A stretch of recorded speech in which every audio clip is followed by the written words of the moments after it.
Verizon's strategic miscalculation? I just that was my question yesterday. I wanted to better understand what exactly the miscalculation was. Now, when this was first publicly launched, that this was a big deal, then there was more information that was gathered. But this is the real deal. And the miscalculation is that Verizon thought that Charter didn't have an alternative, and that or Comcast didn't have an alternative, that it was us or pound sand, right? There was nowhere to turn. There was nowhere to turn. And it's the current agreement, when you listen to it, Sampath was like, yeah, last couple of times I listened to Sampath on earnings calls, he was like, yes, we are in negotiation with cable, and we want to raise prices.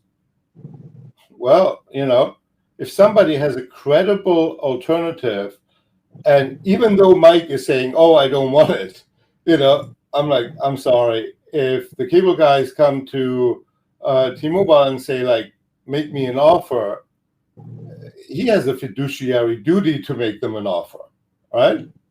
He needs to, well, I don't know if it's a fiduciary duty, but he needs to be really smart and say, like, am I going to send 18.5 million customers that I can take away from my friends in red, away from them?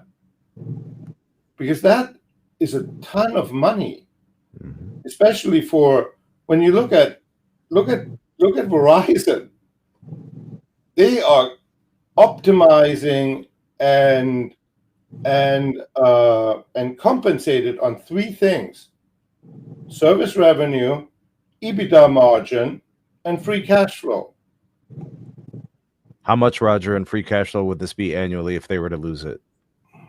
Well, it depends on what number you pick, right?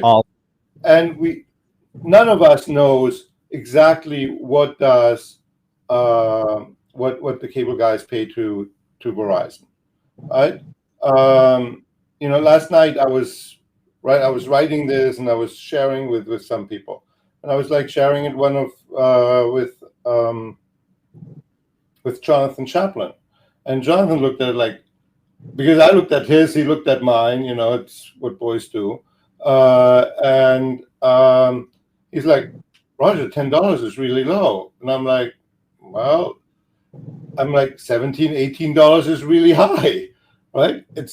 I don't know where it is, but I looked at it as a floor, and I was at like what, billion and change, and he was more at like 3 and 4, and 3 and 4 is a lot more urgent and alarmist than 1 or 2.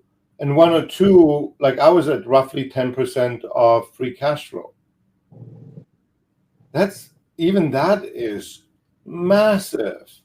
When that suddenly falls away, nobody's going to get Christmas gifts if that happens, and if it would be 20%, heads are rolling.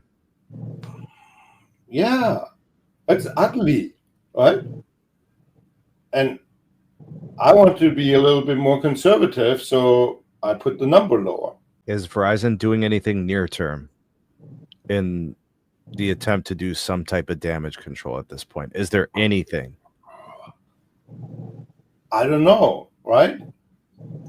I don't know, but I think their negotiations for the consumer part is still ongoing. Mm-hmm. So we'll see what happens there, right? This certainly put a lot more bargaining chips, a lot more bargaining power on the side of the cable guys.